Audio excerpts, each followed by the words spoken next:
좀 이제 말씀을 드릴 건데요. 발표 내용은 처음에 시작의 소프트웨어부터 출발을 할 겁니다. 그리고 현재 상태에서 그 인공지능이 어디까지 발전돼 있고 어디에 이제 글로벌 기업이나 국내 그 R&D가 집중되고 있는지를 살펴볼 거고요. 그리고 이제는 맨 끝에 마지막 주제는 과연 인공지능이 어디까지 발전할 수 있을까까지 같이 이제 내용을 살펴보겠습니다. 소프트웨어가 가져오는 변화. 근데 아까 이제 홍지호 본부장님께서도 말씀드린 것처럼 소프트웨어가 그 혁신의 도구로 사용되고 있다라고 말씀을 하셨습니다. 10월 초에 이제 월드 컴퓨터 콩그레스라는 이제는 그 컨퍼런스가 대전에서 있었는데요. 여기에 이제 좀 특이하게도 그 아이자 브라함이라는 승려분이 전문가 초청 세미나를 하셨어요. 승려분이 이제 세미나를 해서 좀 특이하신데 이분이 이제는 그 영국 출신이신데 오스트레일리아에서 지금 이제 승려 활동을 하고 계십니다. 근데 이분이 이제 처음에 나와서 이제 주제 발표를 하시면서 그 이노베이션이라는 것의 그 데피니션을 좀 특이하게 내리셨어요. 그 저희가 이제 생크림이 있고 그 다음에 이제 와플이 있고 이제 이거 두 개가 있을 때 이노베이션이라고 하면 이 위에 이거 두 개를 합치는 거 이것이 이노베이션이다. 그래서 합쳤을 때 또 다양한 형태로 이제는 뭐 케이크 형태도 될 수 있고 그냥 뭐 이제 샌드위치 형식으로도 될 수 있고 이러한 식으로 여러 가지 형태로 만드는 것이 이노베이션이다라고 얘기를 했습니다. 이게 이제 어떻게 보면 소프트웨어 역할을 이 이제 와플 샌드위치랑 비교해서 보면 와플 같은 경우는 어떻게 보면 인터넷 인프라, 그러니까는 우리가 인터넷 강국이라고 얘기하는 그 뭐 브로드밴드나 아니면 이제는 그 와이브로나 아니면 CDMA나 이런 인터넷, 그 다음에 인터넷 환경, 그 다음에 이제 컴퓨터, 휴대폰 이러한 하드웨어 머신 이런 걸 이제 크림이라고 하면은 그거 두 가지의 재료를 가지고 여러 가지 다양한 형태의 그 와플 그 아류를 만드는 것이 이것이 이제는 그 이노베이션이라고 할 수 있는 거고 여기에 부가가치를 창출하는 역할이 이제 소프트웨어라고 볼 수 있는 거죠. 그래서 이제는 그 흔히들 소프트웨어가 창조적 파괴다라는 것을 이제 많이 얘기를 하는데요. 저희는 이제는 그 지난 이제 히스토리 그러니까 역사상으로도 봐도 이제는 소프트웨어가 가져온 많은 변화들을 볼 수가 있습니다. 가령 이제는 그 아마존의 이제는 그 스토어로 인해서 이제 보더 같은 이제는 오프라인 서점 같은 데가 이제 2011년에 문을 닫았고요. 그리고 블록버스터라고 하는 비디오 대여점도 이제는 그 도산을 했습니다. 그리고 애플에 의해 가지고 더 이상 이제는 저희가 이제는 CD라던가 이런 것의 음악을 이제 듣는 시대가 좀 지나가는 거죠. 그리고 코닥의 그 아날로그 필름도 이제는 쉽게 주변에서 찾아보기가 어렵게 됐습니다. 이러한 것들에 이제는 그 변화를 가져온 것에 뒤에는 이제 소프트웨어가 있는 것이고요. 그리고 이제 이러한 그 파괴는 앞으로도 계속 될 거다라고 얘기를 합니다. 그 중에 이제는 넥스트 헤드라인은 뭐가 될 것인가를 좀 살펴보면 구글이 GM을 또 인수하게 될지도 모른다라고 얘기를 합니다. 이제 그것에 이제는 그 백그라운드는 어떻게 보면은 GM이나 이런 데서도 그 자율주행 자동차를 연구하지 않은 거 아닙니다. 했습니다. 그럼에도 불구하고 구글이 먼저 그 결과의 가능성을 데모하고 시연했던 것에 그 백그라운드에는 구글이 가지고 있는 많은 데이터들을 분석을 했고 거기에 대해 가진 소프트웨어 파워가 GM보다 구글 그 무인 자동차를 먼저 발표할 수 있는 그러한 힘을 가져왔다라고 얘기를 합니다. 그리고 뭐 애플도 이제는 넥스트 사업 아이템으로 지금 자동차를 꼽고 있거든요. 그러면서 지금 현재는 이제는 그 자동차 디자인에 이제 포커싱이 돼 있기는 합니다만 어쨌든 이러한 자동차 회사들도 위협할 수 있는 그러한 시기가 올 거라고 봅니다. 그 다음에는 소프트웨어가 이제는 우리 사회에서 아까 이제 본부장님이 말씀하신 것처럼 경제 측면에서 사회 측면에서 산업 측면에서 많은 변화를 가져오고 있습니다. 에어비앤비라고 이제 해외 출장 가실 때 이제 사용하시는 분이 계실지 모르겠는데요. 제 주변에도 이제는 그 집에서 그 에어비앤비를 하시는 분이 있어요. 그러니까 이제 저희 팀에 이제 아이들이 이제 다 커서 이제는 다 외지로 나가고 나니까 이제 부부만 남으니까 와이프가 집에 이제 남아 있는 방을 에어비앤비에다가 올려가지고 이게 좀 수입을 괜찮게 올리고 계신다고 하시더라고요. 그런 것처럼 이제 우리 생활의 이제 공유경제 측면에서 이제는 작용을 하고 있는 것이죠. 그 다음에 문화나 개인의 연결에도 영향을 미칩니다. 요즘 아이들을 보면은 오프라인에서 아이들을 만나는 것보다 온라인상에서 아이들을 만나는 게 훨씬 더 시간이 더 많다고 얘기를 해요. 이제 수업 시간을 제외하면, 학교 생활을 제외하면. 그렇고, 그다음 잘 알고 계시는 싸이의 같은 경우에도 싸이의 경우에도 이 전 세계 글로벌한 이제는 인기 가수가 됐던 거의 힘은 오프라인의 힘이 아니라 결국에 유튜브라는 SNS를 통한 그런 미디어 확산에 있었던 것이죠. 그리고 정치에서도 영향을 미칩니다. 오바마 같은 경우에는 대선 운동을 할 적에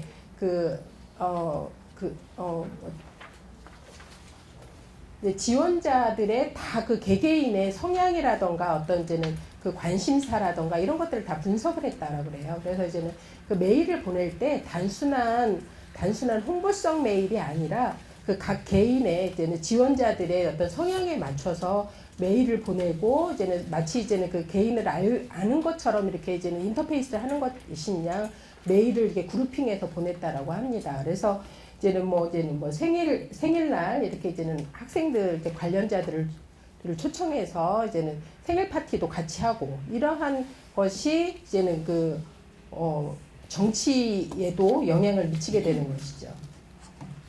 그리고 또 이거는 이제는 MIT의 내러티브 사이언스 퀴리라고 하는 도구인데요.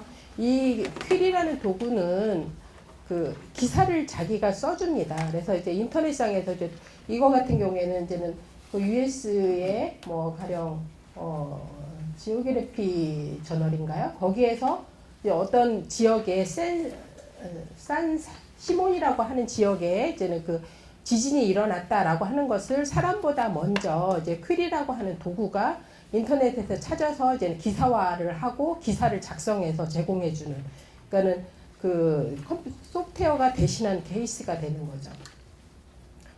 국내에서도 우리나라에서도 아시는 것처럼 이제 작년에 소프트웨어 중심 사회라고 하는 그런 타이틀을 내걸고 이제는 민명수 박사님도 계시지만은 이제는 스마트 중심 사회를 선포식을 했죠. 그래서 이제 소프트웨어 중심 사회에서 필요한 인력을 키우고 이제 산업을 활성화하고 이제 글로벌하게 진출하기 위한 정책 이런 것들을 수립을 했었습니다. 그래서 이제 국내에서도 이제는 사회가 소프트웨어를 중요시하고 이제 중학교부터 소프트웨어 교육을 받을 수 있도록 한다. 이제 이런 취지로 소프트웨어 중심 사회를 선포식을 시행을 했었습니다.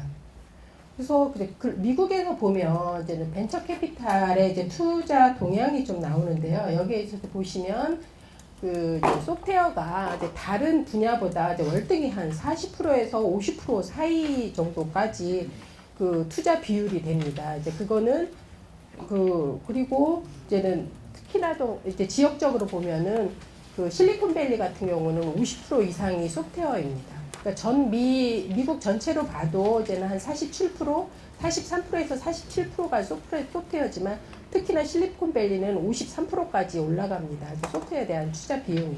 그만큼 근데 이제 이것을 왜 그럴까를 좀 생각을 해봤어요. 왜 이제 실리콘밸리 벤처 캐피탈 또는 이제 전 미국에서 벤처 캐피탈들이 이게 소프트웨어 투자에 그렇게 열을 올리나를 조금 생각을 해봤는데, 첫 번째는 소프트웨어 개발하는 거에는 초기 투자 비용이 굉장히 적습니다. 컴퓨터 하나만 있으면 내지는 이제는 우리가 어떤 이제는 드라이버 툴이라고 하는 몇 가지 이제는 기반 환경만 있으면 소프트웨어 개발은 누구나 할 수가 있습니다. 아이디어만 있으면. 그런 면에서 이제 굉장히 유리한 초기 투자 비용이 적다 보니까 벤처 캐피탈 입장에서도 인건비 정도만 아이디어가 이제 훌륭하면은 인건비 정도만 지원을 해주면 이게 이제 초기 투자가 되는 것이죠. 그리고 이제 또 하나는 성공 시에 수익률이 굉장히 큽니다. 소프트웨어 회사는. 가령 이제는 유튜브가 구글에 인수될 적에 1.6조였었고요. 왓츠앱이라는 조그만 회사 같은 경우는 무려 20조에 인수가 됐습니다. 이제 그 벤처 캐피탈 입장에서는 투자를 한 다음에 이러한 기업이 조그마해지는 그 벤처 기업이 인수된 후에 이제 본인한테 돌아오는 벤처 캐피탈한테 돌아오는 이제 금액이 이제 다른 거 투자 대비 이제 월등히 높게 되는 겁니다. 그리고 또 하나는 소프트웨어의 시장 규모가 큽니다. 보통 이제 시장 규모를 계산을 할 적에 보면 휴대폰 시장에 무려 5.3배의 시장 크기를 가지고 있다라고 얘기를 해요. 소프트웨어가. 그리고 또 하나는 혹시라도 이제는 소프트웨어 기업이 이제 도산하더라도 버려지는 것이 작습니다. 소프트웨어 기술은 회사가 도산했다고 해서 이제 이게 다 버려지는 것이 아니죠. 그 소프트웨어 기술은 그대로 남아 있는 거고 또 넥스트를 또 도전할 수 있는 이후에 챌린지 포인트가 또 생기는 거고 그 기술에 파생될 수 있는 여지가 굉장히 아직도 남아 있는 거죠. 그러니까 때를 또다시 이제 만날 수 있는 여지가 있다라는 것에서 이제는 긍정적인 시각을 갖습니다. 소프트웨어 기술 구성을 보시면 이제는 이게 키스텝이 이제는 그 인원 구성이 좀 다양하실 텐데요. 이제 보통 이제 소프트웨어들은 이제는 기초 기술, 그다음에 어플라이드 기술, 그다음에 이제는 영역의 특정화해서 이제 융합되는 기술 이렇게 크게 세 가지 분야로 나눌 수가 있습니다. 그래서 기초 기술은 혹시 이제 컴퓨터 관련된 학부를 졸업을 하셨으면 아시겠지만 학교에서 배우는 과목들 그게 이제 기초 기술이라고 한다면 어플라이드 기술은 이제 상용화 되는 어떤 특정 기술들 그러니까는 여기에서 보는 것처럼 클라우드 컴퓨팅, 빅데이터 내지는 이제는 모바일 플랫폼 내지는 웨어러블 컴퓨터 요즘 이제 많이 이슈가 되고 있는 IoT 기술 이런 것들이 이제는 어플라이드 기술이라고 하고요. 그 다음에 이제 세 번째 분야가 이제는 그 영역의 이제 타 분야 그러니까 자동차 분야 내지는 공장 내지는 농업 아니면 이런 다양한 분야에 적용되는 소프트웨어 기술들 이렇게 세 분야로 나눌 수가 있는데요. 특히나 이제는 물론 이제는 베이직한 기술들은 이제는 발전이 되겠지만 각 영역의 소프트웨어가 들어갈 때는 가장 큰 키워드가 이 스마트가 됩니다. 그래서 스마트 홈, 스마트 시티, 스마트 팩토리, 스마트 어그리컬처 이런 식으로다가 스마트 국방 이런 식으로 이제 모든 분야에 있어서 스마트가 화두가 되고요. 이것에 이제는 그 배경에는 결국은 이제 인공지능 기술이라는 것이 이제 베이스로 깔리게 됩니다. 그래서 가트너가 이제는 해마다 탑 10 테크놀로지를 발표를 하는데요. 아시겠지만 이제는 이제 지금 10월이니까 아마 10월 말쯤이면 2016년 것이 이제 새로 발표가 되겠습니다만은 이제 아직까지는 이제 2015년 탑 10 테크놀로지가 이제 가장 최신인데 여기 이제 탑 10 테크놀로지를 이제 세 분야로 이렇게 나눕니다. 이제 그룹핑을 해가지고 첫 번째는 이제는 버추얼월드와 리얼월드를 연결하는 그러니까 IoT를 중심으로 하는 어떤 기술 그룹. 그다음에 두 번째는 인텔리전스 에브리웨어라고 해가지고 그 지능화되는 분야 이것이 이제는 그 넥스트 탑 10 테크놀로지의 굉장히 중요한 한 분야가 되는 거죠. 그래서 그 탑 10 인텔리전스 에브리웨어 부분에서는 인비저블 어널리틱스 내가 어디를 다니던 간에 그러니까 보이지 않는 곳에서 누군가는 뭔가를 분석을 하고 있다. 내가 그냥 구글에서 아무렇지도 않게 뭔가를 키인을 해서 그냥 이렇게 사용하는 것처럼 보이지만 내가 지금 입력하는 것들을 구글은 분석을 하고 있는 거죠. 이런 식으로 이것뿐 아니라 내가 지금 어딘가 돌아다니면서 CCTV에 이제는 적게 찍히게 되면은 그 CCTV를 어딘가에서는 또 이제는 이렇게 분석을 하고 있는 거죠. 이게 이제 인비저블 어널리틱스가 이제 있는 거고요. 그리고 컨텍스트 리치 시스템이라고 해서 이제 주변 상황을 인식하는 시스템 이런 것들이 이제는 여러 군데에서 이제 찾아볼 수 있죠. 주변 상황을 인식해서 이제는 아까 이제는 자동차의 충돌 방지 말씀하셨습니다만 이제 그런 것도 이제 주변 상황을 인지하고 내가 이제 전진을 해야 될지 멈춰야 될지 이제 그런 것들을 이제 판단하는 게 되고요. 그 다음에 이제 스마트 머신 이제는 가장 이제는 가까운 예로는 스마트폰이 하나의 예이겠습니다만 이거는 이제는 굉장히 시작에 이제는 불과하고요. 그 이후에 이제는 훨씬 더 진보된 스마트 머신이 출연할 것입니다. 그래서 이제 소프트웨어 이머징 테크놀로지를 이렇게 이제 결론적으로 보면은 크게 이제는 소프트웨어에서 이제는 주 관심 기술은 네 가지를 이제 볼 수 있어요. 이제 하나는 이제 컴퓨팅 기술, 넥스트 컴퓨팅 기술, 그 다음에 이제는 IoT와 같은 이제 커넥션, 그 다음에 빅데이터, 그 다음에 AI 기술. 이렇게 이제는 이렇게 네 가지 그룹을 얘기를 할 수가 있는데요. 컴퓨팅 기술이라는 것은 컴퓨터를 다르게 동작하는 그러한 기술을 얘기를 합니다. 그러니까 넥스트에 이제는 새로운 아키텍처가 출현을 할 것이고, 이렇게 출현했을 때 어떻게 이제는 컴퓨터를 사용하게 만들어 줄 것이냐라는 이제 시스템 소프트웨어 측면에서의 기술들을 컴퓨팅이라고 하고요.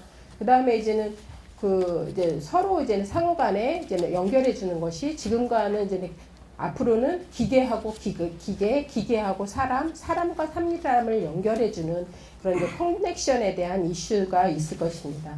그리고 이제는 지금 이제 최근에 화두가 많이 되고 있는 빅데이터 기술. 이런 것들은 인텔리전스를 이루는 것에 이제 기저 기술들이 됩니다. 그래서 인텔리전스를 이루기 위해서는 데이터가 필요하고요. 이제는 상호 커넥션이 필요하고, 그 다음에 인텔리전스를 이루기 위한 컴퓨팅 기술이 필요합니다.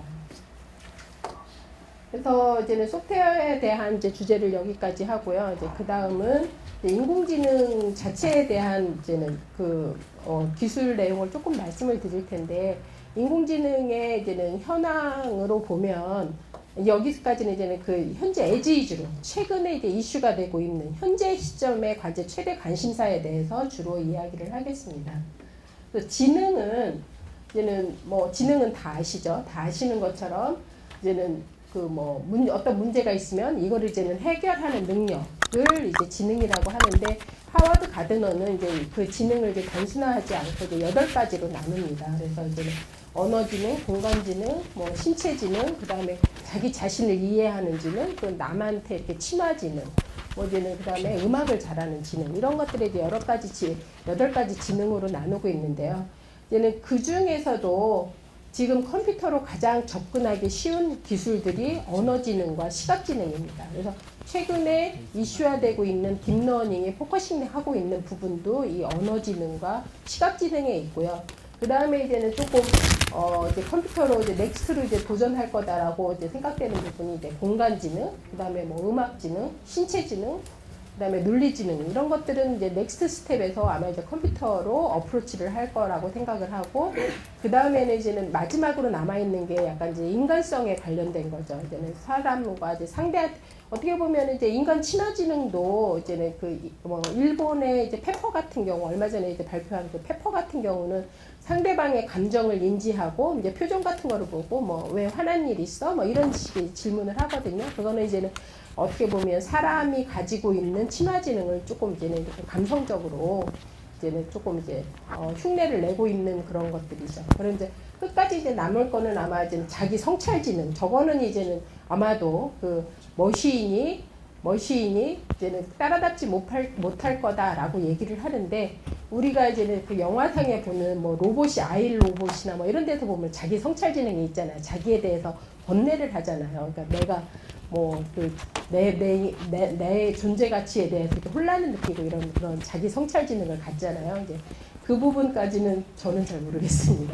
어쨌든 그래서 이제 인공지능이라고 하면 이제는 여러 가지로 하는데, 인공지능은 이제 아까 이제 지능이라면 그거를 이제는 아티피셜하게 모방하는 것이 인공지능이겠죠. 그래서 컴퓨터한테 그러한 지능을 입히는 것, 그게 이제는 인공지능입니다. 그래서 컴퓨터 내지는 좀 머신 이런 쪽에 이제는 사람이 가지고 있는 지능을 흉내내서 어떻게 얘한테 모델링을 해서 얘가 할 수 있게끔 만드느냐가 이제 인공지능이고, 이제 기본적으로 인공지능을 하는 것은 사람을 모델링을 합니다. 그래서 사람이 가지고 있는 이제는 오감, 시각, 촉각, 후각도 잘 모르겠습니다만 청각, 이런 것들을 인지하고 이것들이 의미하는 바가 무엇인지 이해하고, 그래서 이거에 대해서 반응을 어떻게 할 건지 이제 결론을 내리고, 요 단계를 이제는 컴퓨터한테 또는 이제 머신한테 이렇게 주입시키는 것이 인공지능이라고 할 수 있습니다.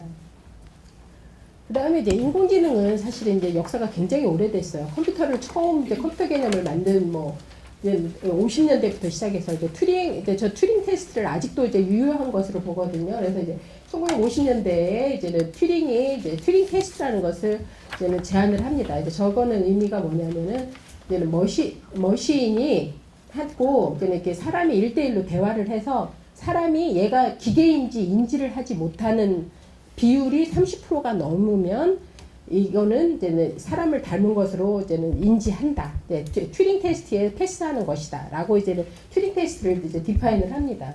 그리고 나서 이제는 AI라는 말을 처음 쓴 것은 1956년인데요. 이때 이제는 이것도 이제 IBM에서 의해서 시작됩니다. IBM이 다트머스 컨퍼런스에서 AI라는 용어를 처음 썼고요. 이때도 이제 지향하는 바는 사람의 지능을 닮아가는 컴퓨터를 만드는 게 그 연구를 하는 게 주 목적이었지만 이제 한동안 진행을 하다가 이제 어떤 한계에 부딪히고 방법론은 이제 많이 연구가 됐겠지만 그리고서 이제는 그 AI의 암흑기가 옵니다. 그래서 AI의 암흑기가 오다가 다시 80년대에 들어서서 그 이제 80년대 한 중반 무렵에 또 이제 그때 당시에는 이제는 뭐 퍼지 세탁기로 나중에 이제 퍼지 세탁기가 나오기는 했지만 이제 퍼지 이론이나 뭐 이런 것들이 나오면서 또 다시 이제 한참 붐업을 하다가 다시 또 80년대 후반에 다시 또 이제는 그 AI가 이제는 이렇게 쇠퇴하게 됩니다.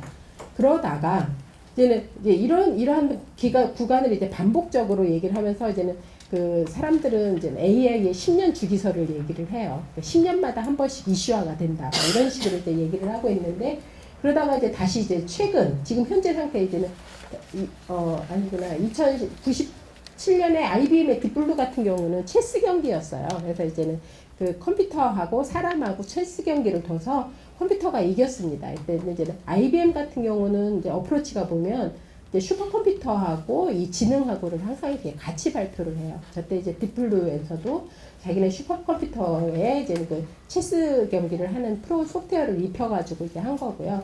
그 다음에 이제는 가장 이제 세간의 이슈가 됐던 이제 제퍼디 이슈, 2011년 제퍼디 이슈에서 이제는 왓슨이라고 하는 슈퍼컴퓨터에 이제 딥러닝 기술을 입혀서 이제는 그 문제에 대한 퀴즈 프로그램에서 이제 우승을 하죠. 그래서 이것이 이제 기와점을 해서 그 다음에 이제 구글에서는 그 시각지능에 해당되는 그래서 이제 구글에서 얘기하는 시각지능은 그 유튜브에서 이렇게 썸네일이라고 하잖아요. 이렇게 손톱만한 이렇게 대표 이미지들을 다 모아가지고 그 썸네일 이미지에서 고양이가 있는지를 찾는 겁니다. 근데 이게 그냥 이제 어떻게 보면은 이제 지금 이제 구글에서 하는 썸네일 그 유튜브의 고양이 인식은요, 그 인식률이 그렇게 높지 않아요. 이제는 한 70%대 정도 되거든요. 근데 이거를 좀 이제 기존에 뭐 이제 다른 쪽에서 얘기하는 이제는 딥페이스나 뭐 이런 이제 페이스북 같은 데서는 이제 97%, 98% 얘기하거든요. 그러니까 이거 하는 것하고는 조금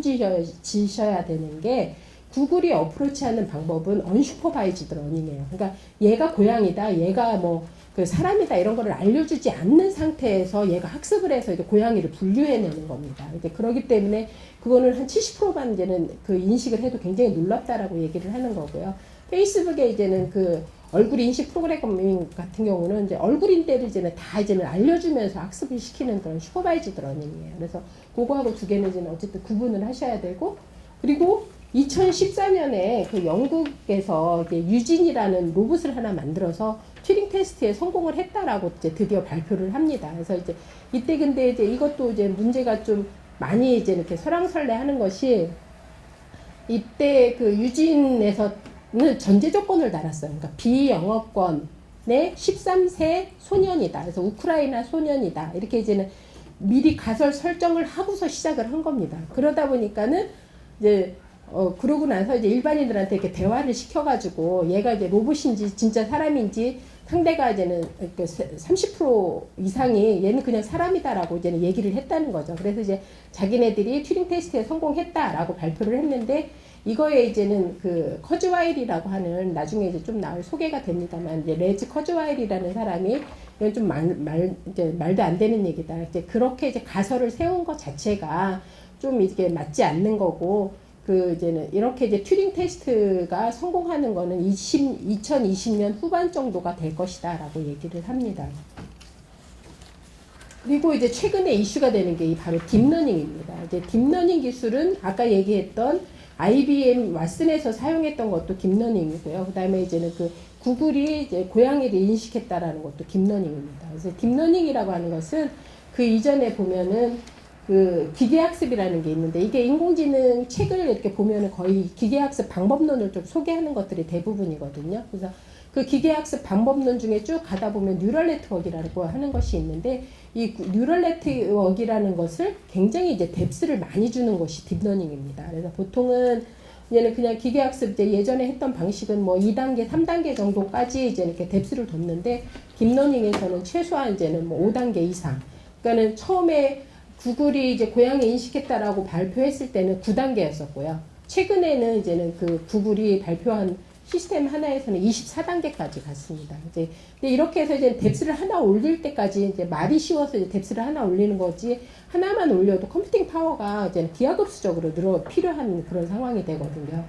그래서 이러한 이제 딥러닝이 성공한 거에는 그냥 이제는 단순히 이제는 딥러닝 이제 알고리즘이 물론 이제는 그 뭐 몬트리올 대학, 그 다음에 그 토론토 대학, 뉴욕대 뭐 이제 이런 쪽에서 이제는 주요 알고리즘이 이제 몇 개가 발표되기는 했습니다만 단지 이 딥러닝 기술의 알고리즘만이 가지고 있는 게 아니고요. 그 이면에는 컴퓨팅 파워가 이제 늘어난 그런 거. 과거에도 방법론은 알고 있었는데 컴퓨팅 파워가 따라주지 않아서 못했었던 거를 이제 컴퓨팅 파워가 이제 같이 성장을 하면서 이제는 이제 이게 가능했다. 이제 두 번째는 성공 요인은 빅데이터에 이제는 있습니다. 그러니까 데이터가 굉장히 많아지면 이제 이렇게 보면은 페이퍼에 하나 보면 이제 그런 게 있습니다. 이제 여러 가지 이제 알고리즘을 가지고 이제는 머신러닝을 하다 보면은 처음에는 이렇게 차이가 굉장히 많이 나요. 이제 데이터 사이즈가 작을 때는. 근데 데이터 사이즈가 어느 일정 이상 가게 되면 이 알고리즘 간의 인식률의 차이가 별로 안 나게 됩니다. 이제 그만큼 데이터 사이즈가 크다라는 것은 이제는 그 AI 인공지능에서는 굉장히 중요한 포인트가 되는 거죠. 그래서 이제는 아까 이제는 그 IBM 왓슨하고 구글 브레인 같은 경우는 이제 이미 설명을 들었고 또 하나의 이제 포인트가 저희 IBM에서 이제는 추진하고 있는 뇌 인지 컴퓨팅이라고 하는 부분이 있어요. 이제 저 부분은 뭐냐면 지금 현재 하고 있는 딥러닝 같은 경우는 기존의 시스템에서 그대로 이제는 수행을 하는 겁니다. 그래서 굉장히 이제는 그 큰 컴퓨팅 파워, 이제 슈퍼컴퓨터 아니면 이제 여러 개 컴퓨터를 붙인 클러스터를 구성을 해서 이제는 하는 거에 반해서 저 뇌 인지 컴퓨팅은 컴퓨터 아키텍처를 그냥 이렇게 그 자체를 바꾸는 겁니다. 그래서 뇌를 모사를 해서 이제는 뉴런하고 시냅스하고 요것 간에 이제 연결하는 이제 메시지 패스를 엑손이라고 하는데 이런 것들을 모델링 해가지고 컴퓨터 아키텍처 자체를 바꾸는 겁니다. 그래서 여기 보면은 얘가 이제 여기 이렇게 쭉 이제는 이렇게 뭐 동전 크기 같은 거 다 붙여놓은 거 있잖아요. 이게 지금 이제 IBM이 트로노스 칩이라는 것을 개발을 해서 이거를 슈퍼컴퓨터에 버금가게끔 이렇게 벽을 세웠어요. 그러니까 벽에다가 저런 칩들을 쫙 이렇게 붙여놓고 이게 이제는 그 슈퍼컴퓨터의 파워를 갖는다라고 이제 발표를 하는 겁니다. 그래서 이런 것들이 이제 목표가 이제는 그 IBM은 그러니까 100억 개의 뉴런을 만드는 건데 100억 개의 뉴런이라고 하는 것의 근거는 사람의 뇌의 용량을 기준으로 하는 겁니다. 저렇게 되면은 이제 트루노스 칩 하나가 뭐 가령 뭐 128코어를 갖는다. 그러면 최소한 한 1억 개의 이제는 그 뉴런 칩들을 이렇게 이제는 연결해서 컴퓨터를 구성을 하는 것을 목표로 하고 개발을 하고 있어요. 저거는 이제 굉장히 어떻게 보면 IBM에서는 지금 현재 이슈화되고 있는 딥러닝의 넥스트를 바라보고 있는 기술입니다. 그래서 이제 IBM 같은 경우는 이제 IBM 왓슨은 이건 이제는 아까 생태계를 조금 말씀하셨는데 IBM이 왓슨을 개발을 하고서 그 다음에 이제는 이 왓슨을 그냥 자기네 자체 그 어떤 솔루션들만 내놓은 게 아니라 이 왓슨을 중소기업들한테 오픈을 합니다. API를 주고 여기에다가 이제는 자기네들이 어떤 응용들을 만들어서 이제 왓슨이 갖고 있는 기술하고 연결할 수 있도록 이렇게 생태계를 구성을 해서 릴리즈를 하고 있어요. 뭐 개발 캡션 그 다음에 이제 간단하게 소개시켜 드릴 경우에는 에트리에서 하고 있는 연구 과제인데 이제 두 가지입니다. 하나는 이제 엑소브레인이라고 하는 언어 지능에 해당되는 거고요. 그래서 이 언어 지능 같은 경우는 에트리에서도 이제는 내년 정도에 이제는 뭐 어떤 퀴즈 프로그램에 이제 제퍼디 쇼에 약간 이제 좀 아류입니다만 그러한 이제 그 장학 퀴즈나 뭐 이런 쪽에 이제는 저희도 같이 퀴즈 프로그램에서 대항을 해서 이제는 지금 엑소브레인 프로젝트를 공개를 할 예정이고요. 그 다음에 이제 또 하나는 이제 시각지능 프로그램으로 이렇게 CCTV를 이렇게 모니터링해서 어떤 뭐 테러라던가 아니면 어떤 범죄라던가 이렇게 위험 상황을 인지한달지 아니면은 뭐 그 어떤 홍수가 나거나 이런 것들에 이제는 그 지리정보 시스템하고 이제는 관제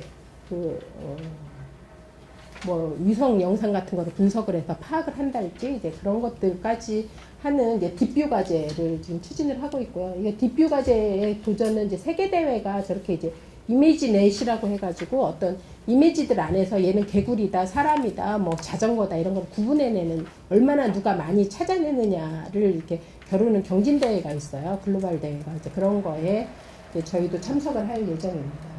그래서 이제 마지막 주제입니다. 조금 시간이 많이 경과되겠는데 한 5분만 더 쓰겠습니다.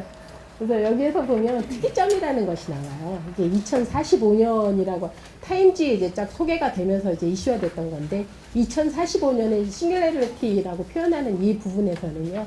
그 인간의 지능의 합을 머신의 지능이 뛰어넘는다라고 하는 게 이제 이 특이점입니다. 2045년에 그 시점이 2045년이라고 얘기를 하고 있고 이 2045년을 처음 얘기했던 것이 이 레즈 커즈와일의 특이점이 온다라는 이 책입니다. 이게 혹시 읽어보신 분 있으신가요? 없으신가요? 그러면 제가 마음 놓고 거짓말을 해도 될 것 같은데 이게 한 657페이지인가? 하여튼 굉장히 두꺼운 책이에요. 굉장히 두꺼운 책인데 여기에서 이제는 얘기하는 거는 지혜의 날 이렇게 세 개를 얘기해요. 그러니까 그 유전자 공학이 발전을 하고 그다음에 나노 테크놀로지 그래서 사람들의 몸에 2045년은 그 나노 칩들이 몸에 이제 막 이렇게 주입을 해가지고 뭐 혈류에 들어가서도 이제 얘가 막 분석을 해서 얘가 지금 이제 혈류의 상태가 어떤지 이제 그 나노 칩들이 이제 파악을 한다 뭐 이런 것들을 얘기를 하고 저 나노 칩 하나가 지금 현재 슈퍼컴퓨터 파워를 가질 것이다 뭐 이렇게 얘기를 하고 나머지 하나가 이제 로보틱스가 이제 인공지능인데 이때 이제 인공지능이 가지는 그 지능이 그러니까 아까 얘기한 것처럼 2029년 정도에는 튜링 테스트를 통과하고 2045년에는 사람보다 더 우수하게 될 거다라고 얘기를 합니다.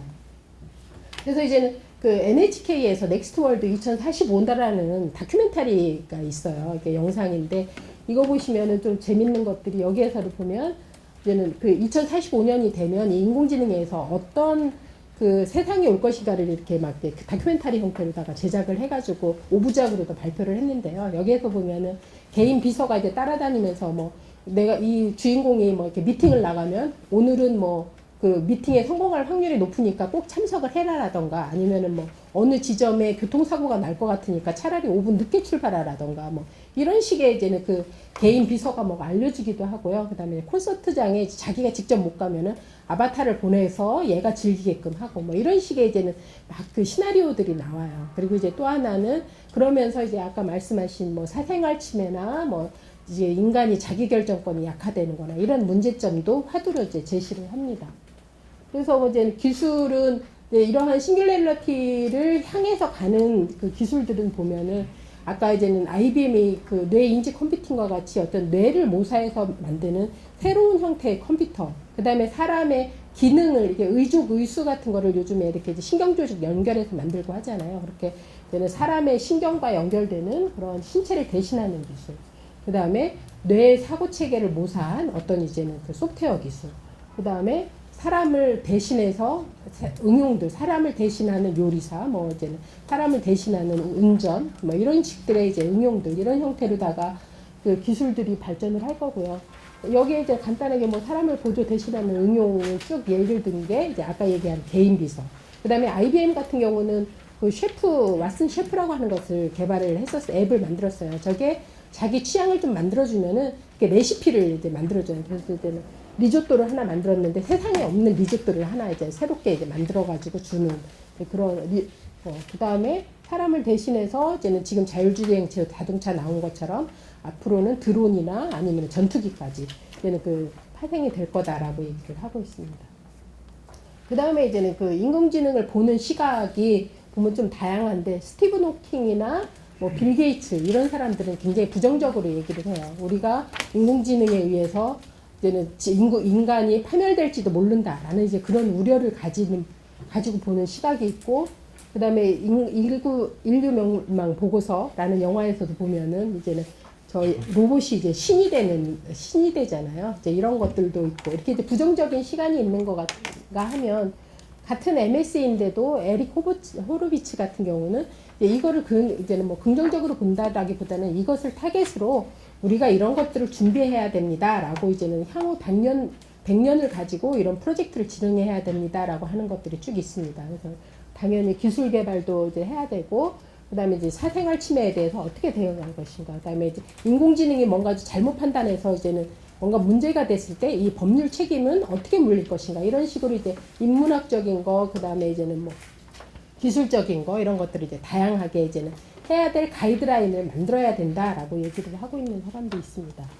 여러분들은 생각은 어떻게 하시는지 좀 저는 이제 궁금하고요. 제가 이제 주변에서 이렇게 사람들을 조금 이제 물어보고 얘기를 하다 보면 정말 이제 양분돼요. 어떤 사람들은 이제 제가 보기에 약간 이제 기술에 이제는 이렇게 신뢰도가 높은 사람들일수록 그 이제는 그 스티븐 호킹이나 이제 빌 게이츠처럼 정말로 이제 이런 시대가 올지 모른다라는 두려움을 갖기도 하더라고요, 정말로. 그리고 이제 그냥 뭐 좀 약간 믿음이 부족한 사람이나 이런 사람들은 이제 설마 그렇게까지는 가지 않을 것이다라고 얘기를 하고요. 근데 이제 뜬금없이 제가 이제 미술사를 쭉 풀어놨는데요. 여기에서 보시면은 이제 18세기까지는 이제 그림이 우리가 이제 눈에 딱 봐도 얘가 이제 어떤 그림인지 다 보이잖아요. 뭐를 그렸는지, 얘가 아름다운지, 뭐 이제 원근법을 썼는지, 아니면은 뭐 굉장히 좀 빛의 뭐 이렇게 굉장히 이제는 뭐 이렇게 사실 같다, 리얼리즘이 있다든가 이런 식으로 되는 그 표시가 나는데, 19세기 중반 1874년에 모네가 그린 저 해돋이 그림 유명하잖아요.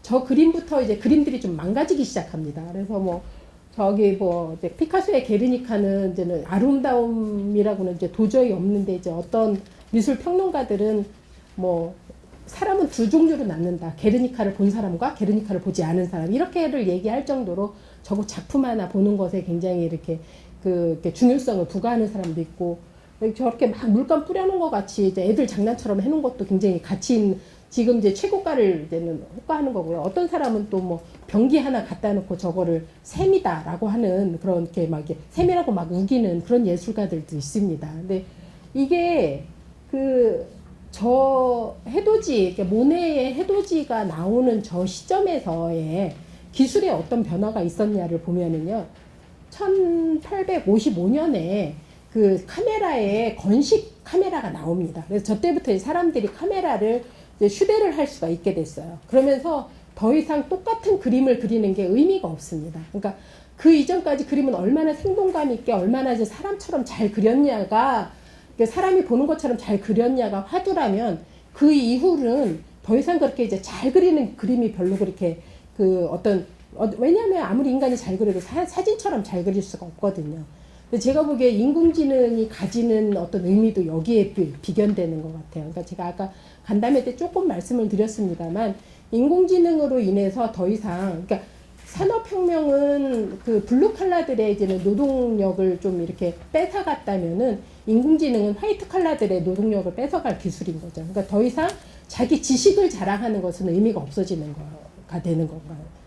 그 AI 시대는 그렇게 될 거라는 거죠. Before A4, After AI 이렇게 봤을 적에는 그 이후는 더 이상 이제 지식을 자랑하시는 교수님의 직업이라던가, 뭐 아까 의사의 직업이라던가 이런 것들은 이제 굉장히 위험한 직업분들이 된다라고 하는 겁니다. 그래서 이제 맺은 말은 이제 마지막으로 이제 저게 이제 백투더퓨처 장면들이에요. 백투더퓨처 장면들이, 백투더퓨처가 처음 1편이 나온 게 1985년입니다. 그런데 이제 공교롭게도 그때 이제 백투더퓨처의 현재가 2015년이었어요. 현재였어요. 지금 2015년이었고, 그때 이제는 그 백투더퓨처에서 상상했던 2015년들의 모습입니다. 저게. 이게 쭉 이렇게 보시면 왼편에 있는 거 이제는 물론 이제는 이렇게 저기 떠다니는 자동차 이제 현실에 없잖아요. 저런 거 없고, 그다음 이렇게 페이스 오프, 이제 자기 성형 수술은 합니다만 이렇게 뭐 얼굴 벗겨가지고 자기 얼굴 바꾸고 이런 기술은 아직 안 나왔고, 그다음에 저렇게 호버보드, 이제 이렇게 날아다니는 보드, 뭐 이런 거, 내지는 저 조그만 피자 갖다 이렇게 딱 넣어놓으면, 렌즈 넣으면 갑자기 큰 피자 하나 만들어 나오는 거, 이런 기술은 현재 아직까지 없습니다. 그런데 중간 부분에서 저기 글라스 있죠? 구글 글래스 같은 글래스 나왔죠? 그 다음에 이제 가운데 두 번째가 화상전화 나왔죠? 그 다음에 세 번째, 그 다음에 지문 인식하는 거. 저거는 뭐 오래전에 된 거고, 그 다음에 이제 맨 밑에 가운데가 이제 다채널 그 방송 뭐 저런 것도 이제는 지금 현재 당연히 가능한 것들이고 오른쪽에 있는 것들은 현재 되고 있는 겁니다. 이제 오른쪽에 저렇게 의수를 만들어 가지고 이제 인간의 파워를 이렇게 증강시키는 부분. 그다음에 두 번째는 사실 이제 차에 뭐 바코드가 이렇게 연결된다 이런 건데 지금 뭐 저기 바코드를 할 수는 있겠지만 굳이 안 해도 우리 차량 번호 인식 다 하잖아요. 그러니까 굳이 뭐 바코드를 달 필요가 없는 거고 그다음에 홀로그램 지금 이제 기술 조그맣게 뭐 이제 지금 현재 이제는 손톱만한 거 정도 뭐 할 수 있다라고 얘기를 하던데 디지털 같은 경우는 그런 이제 홀로그램 기술. 그 다음에 맨 끝에가 이제는 그 CCTV로다가 범인을 색출해내는 거. 이런 것들은 이제는 제가 보기에 오른쪽에 있는 것들은 조만간 이제 멀지 않은 시기에 나올 만한 그런 기술들이라고 봅니다. 그렇게 본다면 이제는 과거의 30년이 이제는 예측한 것들이 지금 현재까지 왔을 때 한 절반은 이루어졌고 절반은 이루어지지 않았어요. 이러한 것을 보면은 지금 2045년을 걱정하는 어떤 시각에서 봤을 때 싱귤레러티라고 하는 포인트를 봤을 때 지금 얘기하고 있는 뭐 의사를 대체하는 기술이라던가 아니면 뭐 요리사를 대체하는 기술이라던가 무인 전투기라던가 뭐 내지는 또 뭐 개인 비서라던가 이런 것들의 전부는 아닐지라도 이 중에서 절반은 이루어질 수 있지 않을까라고 이제 봅니다. 그래서 이제 마지막으로 이제는 뭐 제가 본문에서는 좀 소개를 안 했지만 이제는 아까 이제 어떤 자아가 가지는 AI를 스트롱 AI라고 해요. 그 전에 이제 기술로 어떻게 이제는 그렇게 사람을 도와주는 기술까지 사람을 도와주는 입장에서의 AI는 위크 AI라고 하고요. 그다음에 이제 자아를 가져서 자기가 스스로 판단해서 이제는 사람과 이제 동격체를 가지고 하는 게 이제 스트롱 AI라고 하는데 결국에 이제는 한 30년 동안에는 저 스트롱 AI를 타겟으로 기술들이 진화를 해갈 것입니다. 이제 그런 거에 맞춰서 어떻게 보면 아까 말씀드린 것처럼 딥러닝은 현재 우리가 이제 바로 눈앞에서 이제 글로벌하게 이제는 글로벌 기업들하고 경쟁해야 될 기술이라고 한다라고 하면 그렇게 스트롱 AI를 지향해야 하는 기술들은 향후 30년의 미래를 바라보고 준비해야 되는 기술인 것 같습니다. 여기까지 마치겠습니다. 좀 길었네요.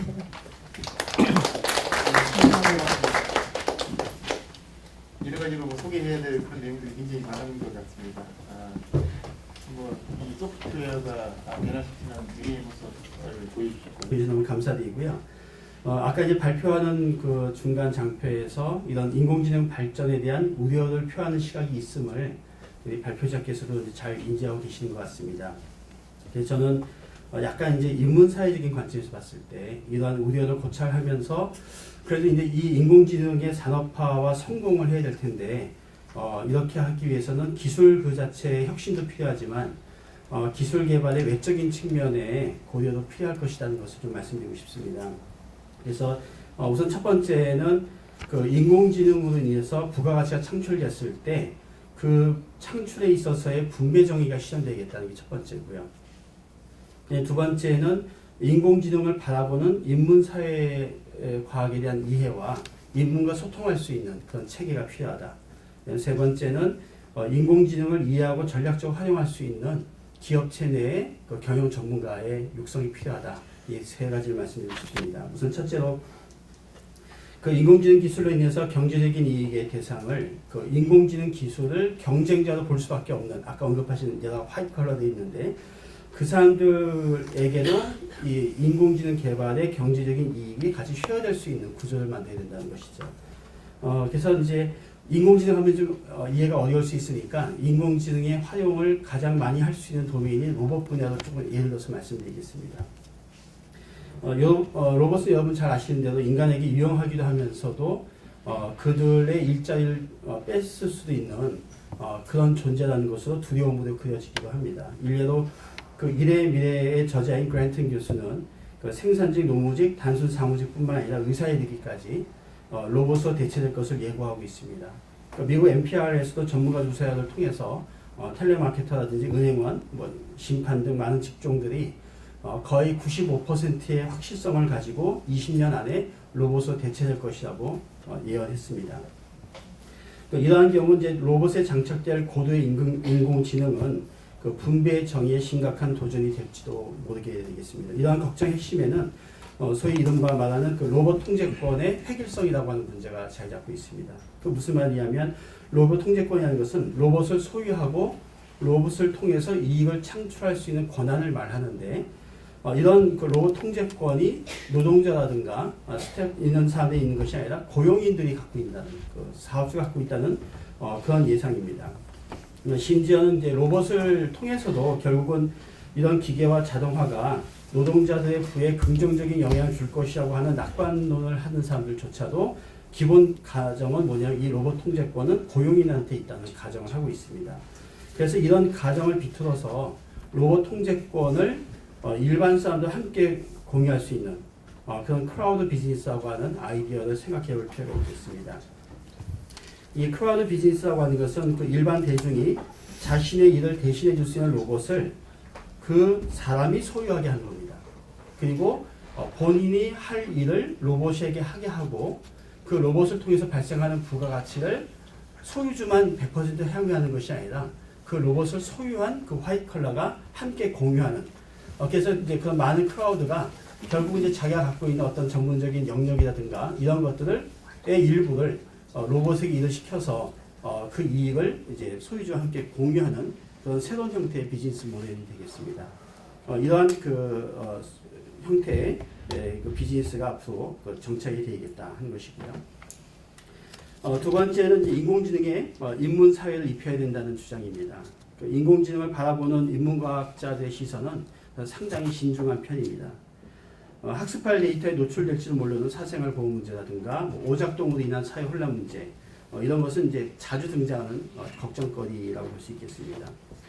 이런 그 어떤 인공지능 내지는 이런 신기술에 의해서 형성되는 자본주의를 우리 기술 자본주의라고 얘기를 하는데요.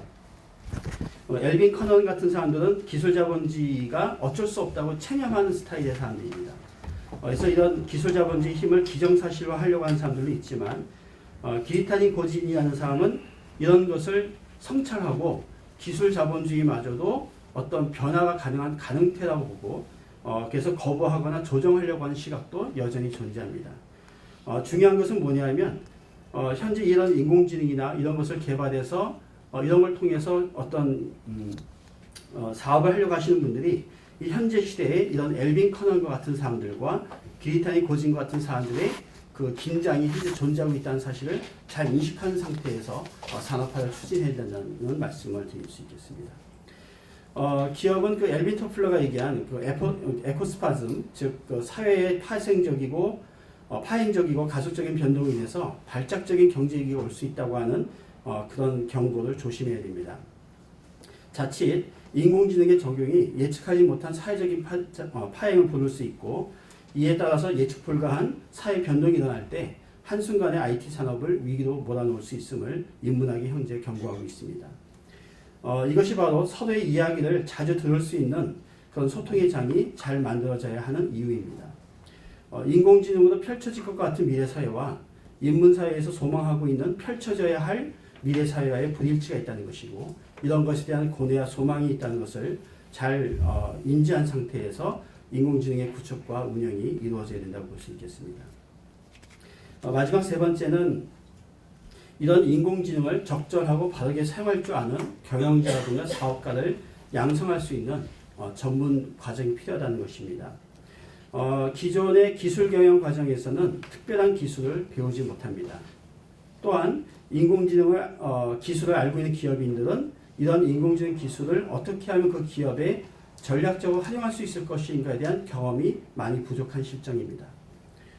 인공지능을 아까 이제 우리 퍼지 세탁기라는 말도 나왔지만 단순히 마케팅용으로 사용하려는 기존의 한계에서 벗어나야 됩니다.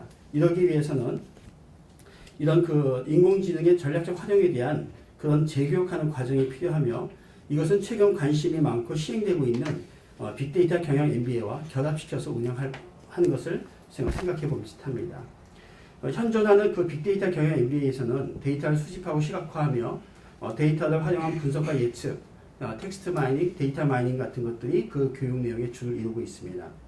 즉 데이터의 수집과 분석이라고 하는 큰 두 개의 파트를 교육하고 그 다음에 경영에서의 사례를 교육하는 것인데 사실 여기서 분석 방법을 얘기하지만 상당 부분은 잘 아시는 대로 인공지능 기법들입니다. 그리고 빅데이터 분석은 결국 얼마나 정교한 분석 방법을 개발하고 활용하느냐에 달려 있으며 여기 현재 인공지능 관련 연구가 크게 기여할 수가 있습니다.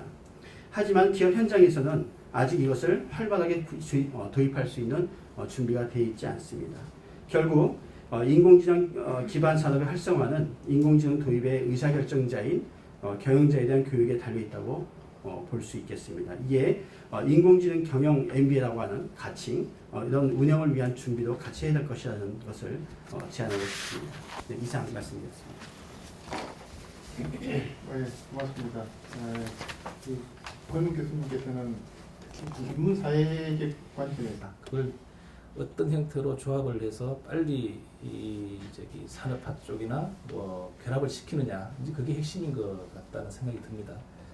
또 한 가지는 또 한 가지 사례는 또 그런 것도 있죠. 뭐 유선으로 이제 초고속망 1등을 못하는 국가가 무선으로 출발을 해서 지금 현재 어떤 세계를 주름잡는 뭐 중국이나 이런 쪽 부분을 보면은 결국은 출발이 늦었다고 해서 뭐 결승전에 늦게 도착할 거다라는 건 아니라는 생각이 듭니다. 그래서 지금 흩어져 있는 기술들을 어떻게 하면은 잘 모아서 정리를 해서 새로운 출발은 늦었지만 결승전에 빨리 갈 수 있는 방법, 뭐 이런 부분에 대한 고민이 좀 필요하다고 보고 있고, 그런 부분은 아까도 말씀드렸지만 흩어져 있는 여러 가지 산학연의 인공지능 관련 기술이나 또는 기업의 비즈니스의 어떤 모델, 뭐 이런 부분을 좀 진짜 인공지능을 지능적으로 컴플렉스화해서 그걸 서비스하게 하는 시범 모델을 창출을 하고, 특히 뭐 일본 같은 경우 로봇에 이제 중점을 두고 있으니까 로봇과 같은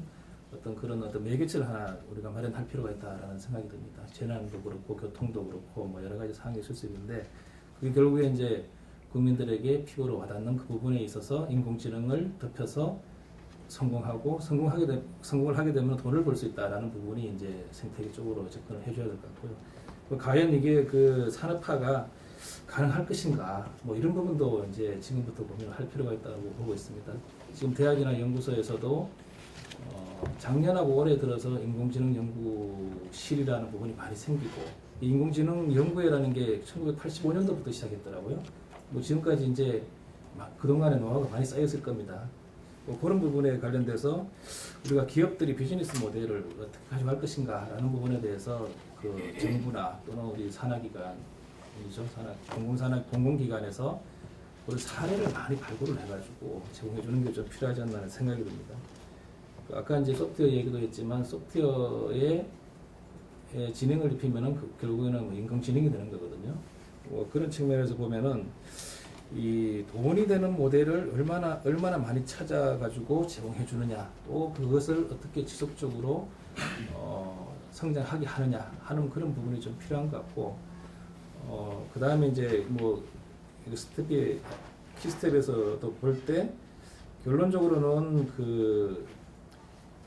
어떤 기술이 고도화되고 서비스의 범위가 넓어지게 되면 당연히 규제라는 부분이 따라올 수밖에 없습니다. 그래서 R&D의 수요조사라든지 기획을 할 때부터 시작해서 이게 규제에 의해 가지고 사업이 될 것인지 말 것인지에 대한 선행 연구 부분도 굉장히 중요하다고 보고 있고, 아마 그런 부분을 하고 있을 수도 있겠지만 이 워낙 법이 다양하게 많이 얽혀져 있기 때문에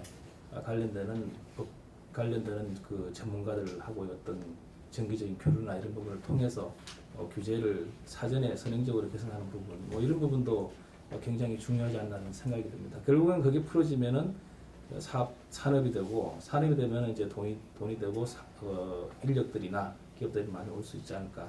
뭐 저는 이제 산업진흥원의 입장에서 이제 그렇게 말씀을 드린 거고요.